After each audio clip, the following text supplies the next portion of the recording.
Office থেকে মাত্রই বাসায় আসলাম। এসে দেখি আমার বউ শুয়ে আছে। তাই আমি তাকে জিজ্ঞেস করলাম, কী ব্যাপার, এই সন্ধ্যাবেলায় শুয়ে আছো কেন? বউ বলল, শরীরটা ভালো লাগছে না। তখন আমি তার কপালে হাত দিয়ে দেখলাম তার জ্বর উঠল নাকি। না, শরীরের টেম্পারেচার একদম ঠিক আছে। পরে ভাবলাম হয়তো আসলেই খারাপ লাগছে, তাই তাকে বললাম যেন রেস্ট নেয়। এই ফাঁকে আমি আমার পরিচয়টা দিয়ে দেই। আমি আব্দুর রাজ্জাক, অনার্স শেষ করে একটা মাল্টি ন্যাশনাল কোম্পানিতে ম্যানেজার পদে চাকরি করছি। আর একটু আগে যার সাথে কথা বললাম সে আমার স্ত্রী নেহা। পারিবারিকভাবে আমাদের বিয়ে হয়েছে। আমাদের বিয়ের বয়স বেশি দিন হয়নি, মাত্র 6 মাস। এরই মধ্যেই প্রচণ্ড ভালোবেসে ফেলেছি ওকে। আমার ফ্যামিলিতে সবাই আছে, মা বাবা, ছোট একটা ভাই। তারা গ্রামের বাড়িতে থাকেন। আমি চাকরির কারণে তাদের কাছ থেকে আলাদা থাকি। যাই হোক, গল্পে আসা যাক। সেদিন আবারও দেখলাম নেহা আবারও এই অবেলায় শুয়ে আছে। তাই আমি মনে মনে ভাবলাম, নেহার বড় কোনো রোগ হলো না তো? তাই আবার তাকে একই প্রশ্ন জিজ্ঞেস করলে সে এক কথাই বলে তার নাকি ভালো লাগছে না। তাই ভাবলাম মেয়েটাকে নিয়ে কোথাও ঘুরে আসলে হয়তো তার মনটা ভালো হবে। তাই তাকে বললাম, নেহা, কালকে আমরা কোথাও ঘুরে আসলে কেমন হয়? কারণ আমি জানি ও খুব ঘুরতে পছন্দ করে। নেহা, আমি কোথাও যাচ্ছি না, বরং তুমি ঘুরে আসো। আমি তো অবাক, যে মেয়ে আমার মাথা খেয়ে ফেলতো একটু ঘুরতে যাবে বলে, সে আজ কত সহজে না করে দিল। রাতে ঘুমাতে গেলাম, বউ এসেই শুয়ে পড়ল। তাই আমি তাকে পেছন থেকে জড়িয়ে ধরতেই সে এক ঝটকায় নিজেকে ছাড়িয়ে নিয়ে বলতে লাগলো, নেহা, একবার বলছি তো আমার শরীরটা ভালো না, তারপরও তুমি আমাকে জড়িয়ে ধরলা কেন? রেগে বলল। আমি বললাম, সামান্যই তো একটু জড়িয়ে ধরেছি, এমন করছো কেন? শান্তভাবে বললাম। নেহা বলল, ফারদার যদি তুমি আমাকে টাচ করো তাহলে আমি আর এই রুমেই থাকবো না। যত সব। সত্যি বলতে এতটা কষ্ট আমি কখনো পাইনি। একজন কবি বলেছিলেন, নারী জাতি বড় অদ্ভুত। আমি শুধু নেহার কথাগুলো ভাবছিলাম। কখন যে চোখের কোণ দিয়ে পানি এসে গেছে বুঝতেই পারলাম না। যে মেয়ে আমার ছোঁয়া ছাড়া থাকতেই পারতো না, আর সে আজ। সত্যি বলতে অনেক কষ্ট লাগে কাছের মানুষ আঘাত করলে। কখন যে ভাবতে ভাবতে চোখগুলো লেগে গেছে বুঝতেই পারিনি। হঠাৎ মাঝরাতে কারোর গুনগুন শব্দে ঘুমটা ভেঙে গেল। উঠে দেখি পাশে নেহা নেই। হঠাৎ বেলকুনিতে কারো ছায়া দেখতে পেলাম।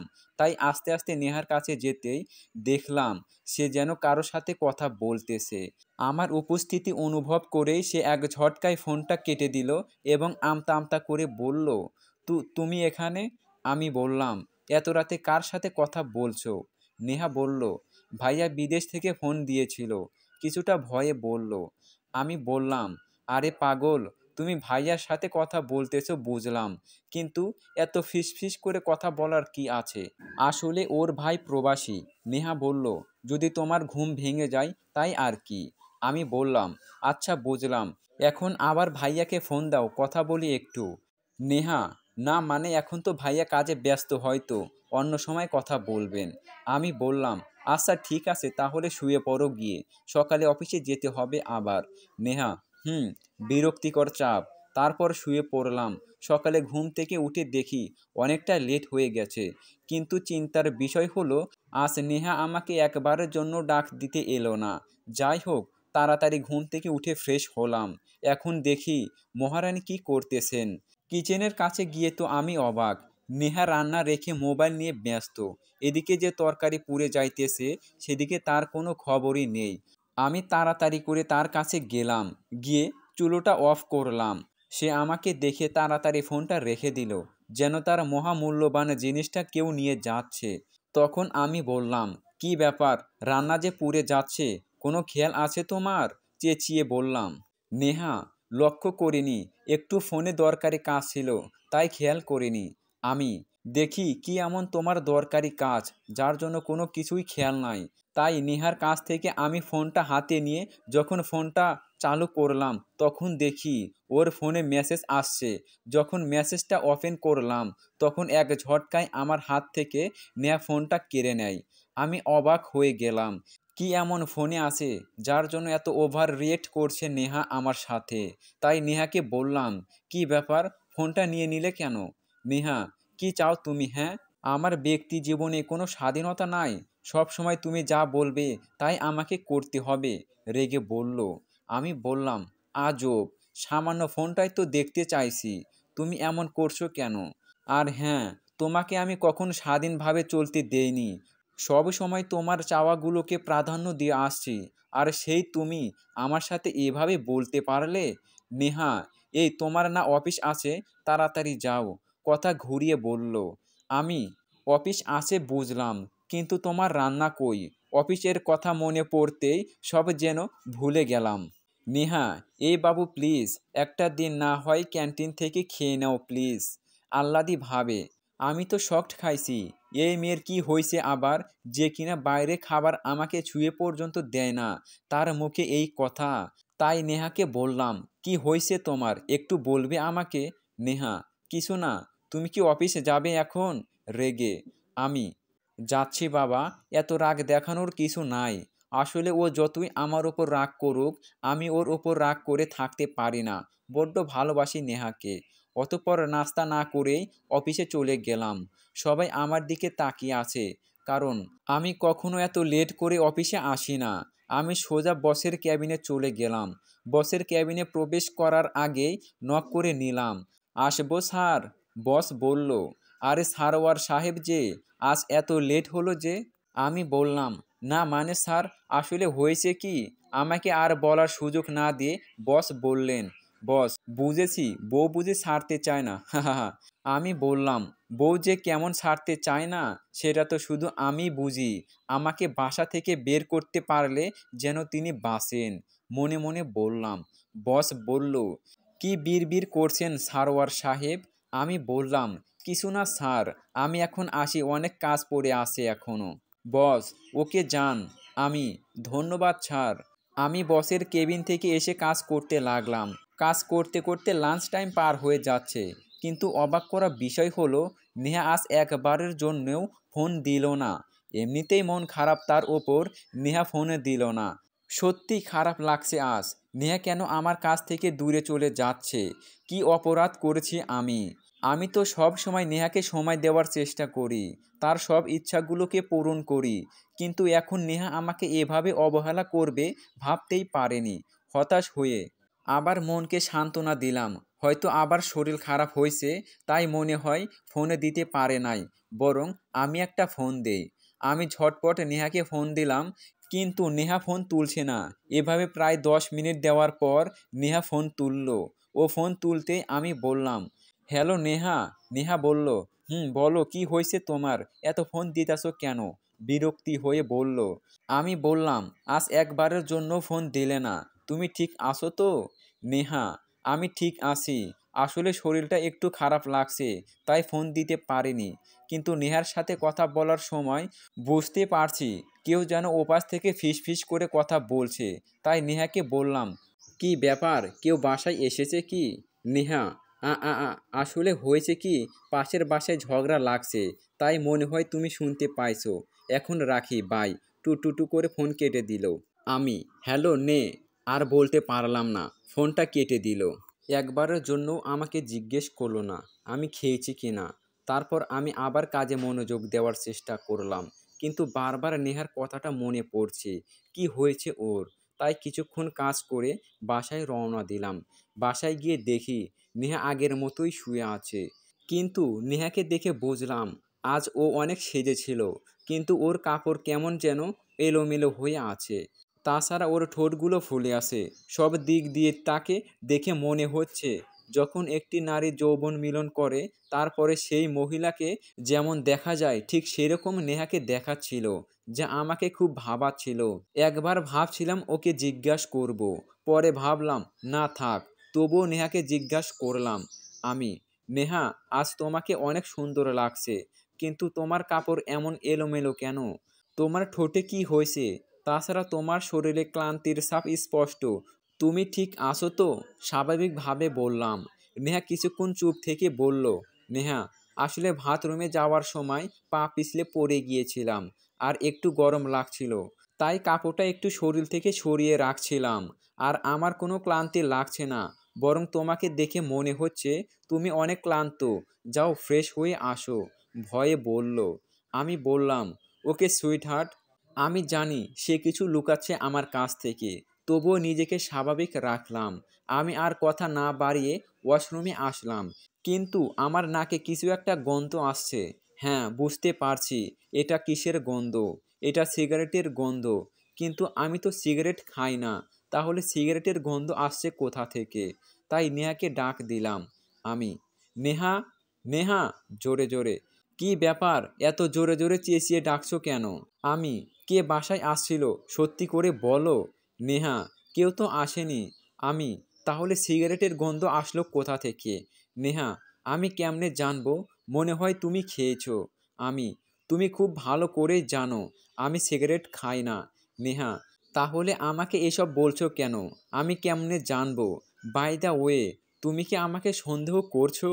আমি, নেহা, এখানে সন্দেহর কিছুই নাই। আমি শুধু জানতে চাইছি। নেহা, বুঝছি, আর বলতে হবে না তোমাকে। কেঁদে কেঁদে চলে গেল। আমি, না, এভাবে ওকে জিজ্ঞেস করা আমার একদমই ঠিক হয়নি। আসলেই তো ও কিভাবে জানবে? কারণ ও তো সিগারেট খায় না। কিন্তু আমার কেন জানি নেহাকে সন্দেহ করতে বাধ্য করছে। কারণ যে মেয়েকে সকালে দেখি একদম সুস্থ, কিন্তু সন্ধেবেলায় সে, রাকিব যখন আমার বাসায় ঢুকলো তখন আমি ওর পিছু পিছু গেট দিয়ে ঢুকলাম।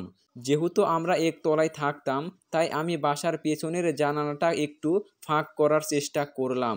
আর যখন জানালাটা ফাঁক করলাম আর ভিতরে যা দেখলাম, তাতে আমার কিছু বলার ভাষা হারিয়ে গেছে। রাগে দুঃখে আমার শরীরের রক্ত টগবগ করছিল তখন।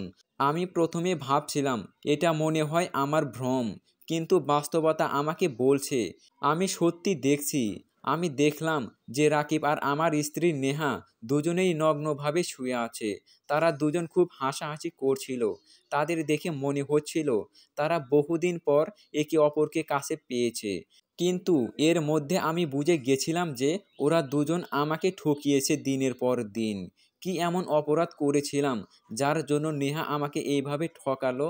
আমার ভালোবাসা যদি ওর ভালো না লাগতো তাহলে আমাকে বলতে পারতো। আমি না হয় ওদের দুজনকে এক করে দিতাম। সব ভাবছিলাম আর আমার চোখ দিয়ে পানি পড়ছিল। হঠাৎ করে ওদের হাসির আওয়াজ বেড়ে গিয়েছিল আর ওদের মধ্যে রাকিব বারবার নেহাকে কিস করতে চাচ্ছিল। কিন্তু নেহা তখন বলে, নেহা, রাকিব প্লিজ আর কিস করো না। রাকিব, কেন মাই সুইট হার্ট? নেহা, মনে নেই কাল কিস করে আমার ঠোঁটের কি অবস্থা করেছিলে? সেটা দেখে সারোয়ার প্রায় সন্দেহ করে বসেছিল। রাকিব, কি বলো এসব? বুঝতে পারেনি তো কিছু? নেহা, আরে না, আমার বলদ স্বামী আমাকে খুব বিশ্বাস করে, তাই যা বুঝেছি তা মনে করিয়ে নিয়েছে। হালকা হেসে। রাকিব, হাহা, কি বলো? এমন অন্ধ বিশ্বাসী স্বামী তোমার? আর যাই হোক, একদিক দিয়ে ভালোই হলো। হেসে নেহা বলল, কোন দিক দিয়ে? রাকিব, এই যে আমরা রোমান্স করে যাব আর তোমার স্বামী কখনো বুঝতেও পারবে না। খুব বিশ্বাসী স্বামী তো। এই বলে দুজন হাসাহাসিতে মেতে উঠেছে। নেহা, ঠিক বলেছ। আচ্ছা বাবু, এখন এসব কথা বাদ দিয়ে কাছে আসো দেখি কেমন আদর করতে পারো। রাকিব, যা হুকুম ম্যাম। তারপর রাকিব নেহার খুব কাছে চলে যায়। নেহা তখন জোরে জোরে শ্বাস নিচ্ছিল। মনে হচ্ছিল ওকে দেখে যেন একটা হিংস্র পশুতে পরিণত হয়েছিল। আমি শুধু ওদের অপবিত্র মিলন দেখছিলাম। রাকিব ক্লান্ত হয়ে সরে যেতে চাইলে নেহা আরও তাকে কাছে টেনে নিচ্ছিল। এভাবে নেহা রাকিব 40 মিনিট দেহ মিলন করে দুজনেই ক্লান্ত হয়ে পড়ে। রাকিব নেহার উপরে শুয়ে রইল। এভাবে থাকার কিছু সময় পর আবার তারা অপবিত্র মিলনে ব্যস্ত হয়ে পড়ে। প্রায় 2বার মিলন হয় তাদের। এভাবে দেখতে দেখতে বিকেল হয়ে যায়। তাই আমি নিজেকে শান্ত করলাম যে আমাকে ঠকানোর শাস্তি রাকিব ও নেহাকে পেতে হবে। এত কষ্ট দিব এদের, যাতে কোনো স্ত্রী কিংবা কোনো ছেলে ওদের কাহিনী শুনে পরকীয়ার নামও মুখে না নেয়। আমি ছটফট করে আমার বন্ধু রকিকে ফোন দিলাম আর বললাম আমার আর নেহার ডিভোর্স পেপারটা আজ সন্ধ্যের ভেতরে তৈরি করতে। দেখতে দেখতে সন্ধ্যা হয়ে গেল। এখন বাসায় যেতে হবে। তার আগে ডিভোর্স পেপারটা নিয়ে আসি। তাই দেরি না করে রফিকের কাছ থেকে ডিভোর্স পেপারটা নিয়ে আসলাম। বাসায় কলিং বেল বাজার পর কিছুক্ষণ পর নেহা দরজা খুলে দিয়ে আবার আগের মতো শুয়ে রইল। তাই আমি নেহাকে বললাম, কি ব্যাপার, আজও শুয়ে আছো কেন? আমি ওর কাছে অভিনয় করে যাচ্ছি, আর কেন অভিনয় করছি এখনই জানতে পারবেন। নেহা, আজও শরীরটা ভালো লাগছে না। আমি, দাঁড়াও তোমাকে একটু আদর করে দেই, তাহলে দেখবে তুমি ঠিক হয়ে গেছো। নেহা, পাগল তুমি? আমার এই অসুস্থ শরীর নিয়ে এখন পারবো না। তুমি ফ্রেশ হয়ে আসো, আমি খাবার দিচ্ছি, খেয়ে সোজা ঘুমাও। আমি, নেহা একটা কথা বলার ছিল, যদি কিছু মনে না করো। নেহা, উফ, না পেঁচিয়ে সোজাসুজি বলবে, বিরক্ত হয়ে। আমি, আসলে আমাকে আজ চিটাগাং যেতে হবে অফিসের কাজে, কিন্তু তুমি থাকবে কোথায়? নেহা, কি? অনেকটা খুশি হয়ে। আমি, হুম। নেহা, কতদিন থাকবে? আমি, 1 সপ্তাহ। নেহা, তুমি কোনো চিন্তা করো না, আমি থাকতে পারবো। খুশি হয়ে। আমি, কিন্তু? নেহা, কোনো কিন্তু নয়, তুমি আমাকে নিয়ে টেনশন করো না। আর দাঁড়াও, আমি তোমার কাপড় চোপড় ল্যাগেজে ভরে দেই। এই বলে নেহা আলমারি থেকে আমার কাপড়গুলো ল্যাগেজে ভরছে। আমি শুধু একটা ধোঁকাবাজকে দেখছি, কতটা খুশি আমি চলে যাব বলে। এই জন্যই কি আমি ওকে পাগলের মতো ভালোবাসতাম? না, আর কষ্ট পাবো না এই ছলনাময়ের জন্য। নেহা, তুমি আজ খুব খুশি তাই না? দেখা যাক কতক্ষণ এই খুশিটা থাকে। নেহা আমার সব কিছু গোছগাছ করে দিছে, তাই তাড়াতাড়ি বিদায় দিয়ে বাসা থেকে বের হয়ে ঠিক আগের জায়গায় চলে গেলাম, যেখান থেকে ওদের সব কাণ্ড কারখানা দেখেছিলাম। আমি সেই আগের মতো জানালা ফাঁক করে দেখছিলাম নেহা কি করে। আমি দেখলাম নেহা কাকে যেন ফোন দিচ্ছে। আমি নিশ্চিত এটা রাকিব ছাড়া আর কেউ হতে পারে না। আপনাদের মনে আছে আমি কিছুক্ষণ আগে নেহার সাথে অভিনয় করছিলাম? তার কারণ হচ্ছে আমি জানি না রাকিব কোথায় থাকে, তাই বাসায় যাওয়ার আগে প্ল্যান করছিলাম নেহাকে মিথ্যা বলে বাসা থেকে বের হব। আর আমি শিওর ছিলাম এটা বললে নেহা নিশ্চিত রাকিবকে বাসায় আসতে বলবে, আর তাহলেই ওদের নির্মম শাস্তি দিতে পারবো, যেটা শুধু ওরা ভোগ করবে, কিন্তু কিছু করতে পারবে না। আমি দেখলাম নেহা রাকিবকে ফোন দিল। নেহা, হ্যালো রাকিব, তুমি কোথায়? রাকিব ওপাশ থেকে কিছু বলছে। নেহা, আরে সারোয়ার আজ চিটাগাং চলে গেছে অফিসের কাজে। রাকিব কথা বলছে। নেহা, মাই জানু, তাড়াতাড়ি আসো, আমি যে আর অপেক্ষা করতে পারছি না। আজ তোমায় মন ভরে আদর করব, তাড়াতাড়ি আসো। রাকিব, নেহা, ওকে তাড়াতাড়ি আসো। উম্মা। এরপর দেখলাম নেহা ফোনটা কেটে আলমারি থেকে আমাদের বিয়ের বেনারসিটা পরছে, খুব সুন্দর করে সাজছে, যেন আজ তার বাসর রাত। আমি শুধু রাকিবের আসার অপেক্ষায় আছি। ও কখন আসবে আর কখন আমি নিজ হাতে ওদের শাস্তি দেব। ভাবতেই লক্ষ্য করলাম কেউ এসেছে। হ্যাঁ, সে আর কেউ না, আমার স্ত্রীর পরকীয়ার সঙ্গী রাকিব। সে রুমে ঢুকতেই নেহার কাছে এগিয়ে যাচ্ছে, নেহার নববধূর মতো বসে আছে। রাকিব তাড়াতাড়ি নেহার কাছে চলে যায়। নেহা রাকিবের উপস্থিতি বুঝতে পেরে দাঁড়ায়। রাকিব সোজা গিয়ে নেহাকে কিস করতে শুরু করে দেয়। দুজনে যেন পাগল হয়ে যাচ্ছে। নেহা তাড়াতাড়ি করে রাকিবের শার্টের বোতাম খুলতে শুরু করে। আর আমি রেডি হচ্ছি আমার প্রতিশোধ নেওয়ার জন্য। তাই আমি তাড়াতাড়ি একটা দোকানে গেলাম, সেখান থেকে কয়েক প্যাকেটের মতো সিগারেট কিনলাম, তার সাথে ড্রিঙ্কসের একটা বোতল। ভাইবেন না, বউ পরকিয়া করে দেইখা দেবদাস হয়ে গেছি। কেন কিনছি একটু পর জানতে পারবেন। ক্লোরোফর্ম কিনলাম, নিয়ে বাসার সামনে গেলাম, একটা আর একটা কাপড় ক্লোরোফর্ম মিশিয়ে নিলাম। দরজায় কলিং বেল টিপ দিলাম। ভেতরে রাকিব। উফ, এই রোমান্স টাইমে কে ডিস্টার্ব করছে? নেহা, মনে হয় বাড়িওয়ালার মেয়ে আসছে। আর তাছাড়া যেই আসুক না কেন, এখনো দরজা খোলার দরকার নেই। তুমি আদর করো তো। রাকিব, ঠিক বলছো, আসো তোমাকে মন ভরে আদর করে দেই। আমি বারবার কলিং বেল বাজিয়ে যাচ্ছি, হঠাৎ করে মনে হচ্ছে কেউ দরজা খুলছে। আমি দেখলাম রাকিবও কিছু বলতে যাবে, তার আগে ক্লোরোফর্ম মেশানো কাপড়টা ওর মুখে চেপে ধরতেই রাকিব অজ্ঞান হয়ে যায়। তারপর ওকে ধরে ভিতরে এক পাশে রেখে আমি নেহার কাছে যেতে শুরু করলাম। ঠিক তখনই নেহা বলে উঠল, নেহা, কি ব্যাপার? রাকিব, দেরি করছো কেন? তাড়াতাড়ি আসো, আমি যে আর ধৈর্য ধরতে পারছি না। আমি নেহার কাছে গিয়ে বললাম, এই তো আমি এসে গেছি। নেহা, কে? সারোয়ার তুমি? তোতলিয়ে। আমি, কেন, অন্য কারো আসার কথা ছিল বুঝি? নেহা, না, অন্য কেউ আসবে কেন? ভয় পেয়ে বলল। আমি, তা রাকিব না কি যেন একটা বলেছিলে? নেহা: কই না তো, তুমি মনে হয় ভুল শুনছো। আমি: ও, তা তোমার শাড়ির এই অবস্থা কেন? খুব গরম লাগছে বুঝি? নেহা: হুম। আমি আর সহ্য করতে পারলাম না, সজোরে একটা থাপ্পড় দিলাম একটা গালে। ওর ঠোঁট দিয়ে রক্ত পড়ছে। তারপর আমি বলতে লাগলাম: আমি: কি মনে করেছিস আমি কিছু বুঝতে পারবো না? নেহা: তুমি কিসের কথা বলছো? আমি: আমি একটা চড় মেরে বললাম, মিথ্যাবাদী! দিনের পর দিন আমাকে ঠকিয়ে অন্যের সাথে বিছানায় নষ্টামি করতে তোর একটুও বাধলো না? ঠিক তখনই নেহা আমার পায়ে পড়ে কেঁদে কেঁদে বলতে লাগলো: নেহা, সারোয়ার, দয়া করে এবারের মতো আমাকে মাফ করে দাও। কথা দিচ্ছি আর কোনোদিন এমন করব না। আমি: ক্ষমা? আবার তাও তোকে?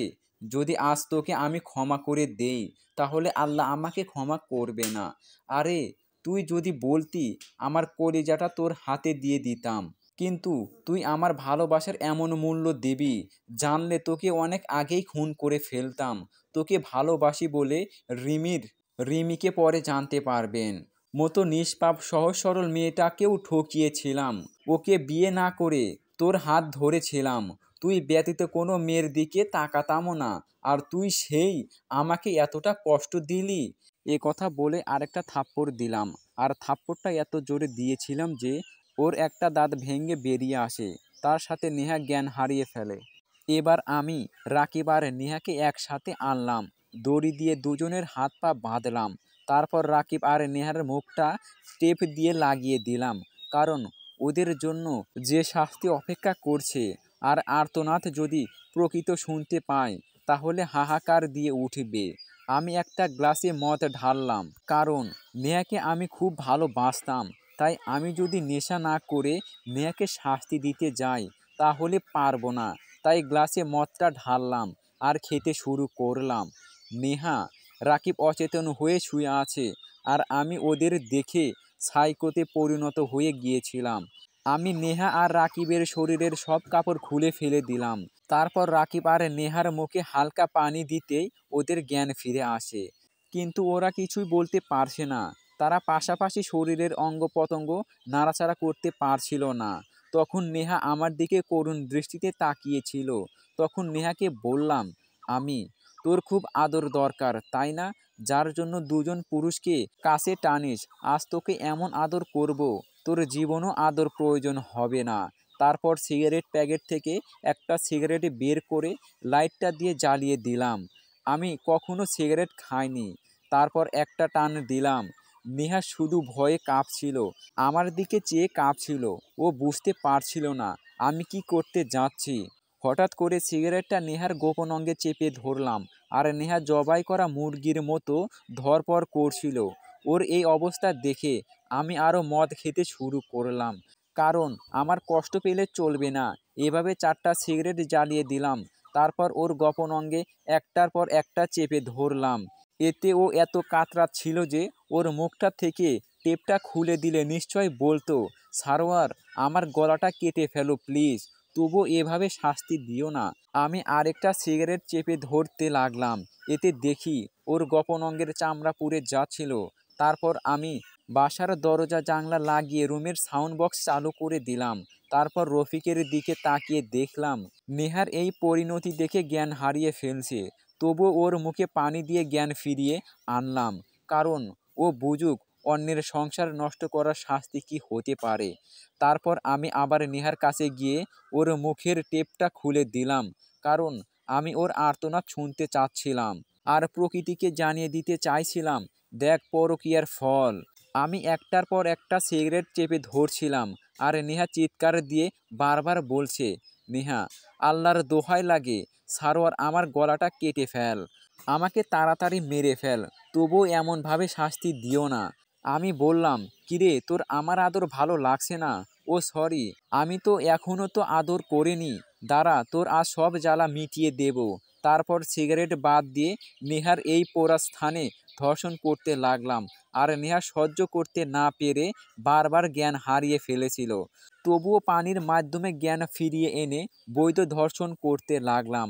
এভাবে অসহ্যকর অত্যাচার নেহার ওপর করছিলাম সারা রাত, যা কোনো মানুষের পক্ষে অসহ্যকর। শেষ রাতের দিকে আমি ক্লান্ত হয়ে নেহার সামনে বসলাম, আর নেহা বারবার বলছিল, প্লিজ কিল মি। তখন আমি নেহাকে বললাম, আমি আরও তোর আদর লাগবে নেহা, প্লিজ, আমি আর সহ্য করতে পারছি না, আমাকে এবার মুক্তি দাও। ভালোভাবে কথা বলতে পারছিল না আমি। দুই শর্তে তুই মুক্তি পাবি নেহা, তুমি যা বলবে আমি তাই করব, তবুও আমাকে মুক্তি দাও। আমি প্রথম নাম্বার শর্ত হচ্ছে তুই এই মুহূর্তে আমাকে ডিভোর্স দিবি, এই নে সাইন কর। নেহা কিন্তু আমি তখন একটা সিগারেট জ্বালাতে শুরু করলাম। নেহা বুঝে গেল আমি কি করতে চাইছি, তাই সে তাড়াতাড়ি সই করে দিল আর বলল, নেহা এবার তো মুক্তি দাও। আমি বললাম, আমার ২ নাম্বার শর্তের কথা কি ভুলে গেছিস নেহা? না না বলো। আমি বললাম, তখন নেহাকে ২ নাম্বার শর্তের কথা বললাম। প্রথমে রাজি ছিল না, পরে ভয় দেখিয়ে রাজি করালাম। আর ২ নাম্বার শর্তটা কি ছিল একটু পর বুঝতে পারবেন। আমি এখন চিটাগাং আছি। একটা হোটেলে গিয়ে উঠলাম, রুমে গিয়ে তাড়াতাড়ি টিভিটা চালু করলাম। খবর হচ্ছে আর আমি হাসছি, কারণ খবরের নিউজটা এমন ছিল, স্বামী বাসায় না থাকায় স্ত্রী রাকিব নামের এক ছেলের সাথে পরকীয়া করার সময় রাকিব নামের ছেলে গোপন অঙ্গে কামড় দিয়ে ছিঁড়ে ফেলেন তার পরকীয়ার সঙ্গী নেহা। এতে রাকিব নামের যুবকটি মারা যায়। পুলিশ নেহা নামের ছেলেটিকে গ্রেফতার করে সকালে তার বাসা থেকে। আশা করি ২ নাম্বার শর্তটা বুঝে গেছেন।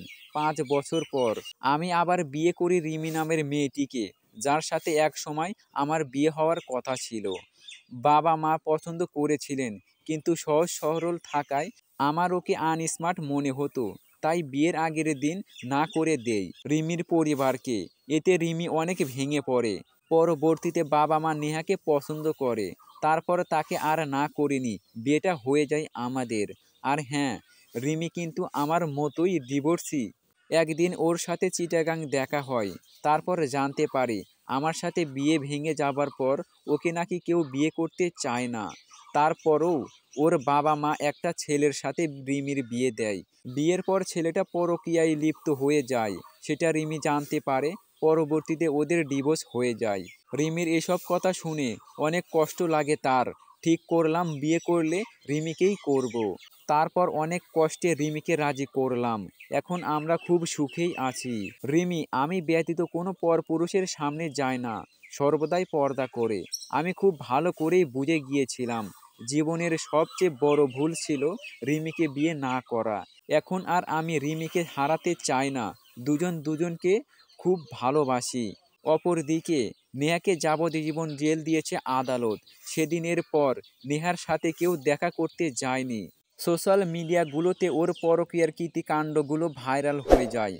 প্রথম প্রথম নেহার জন্য কষ্ট হলেও এখন নিজেকে রিমির ভালোবাসায় সাজিয়ে নিয়েছি। গল্পটা এখানেই শেষ হলো, সমাপ্ত।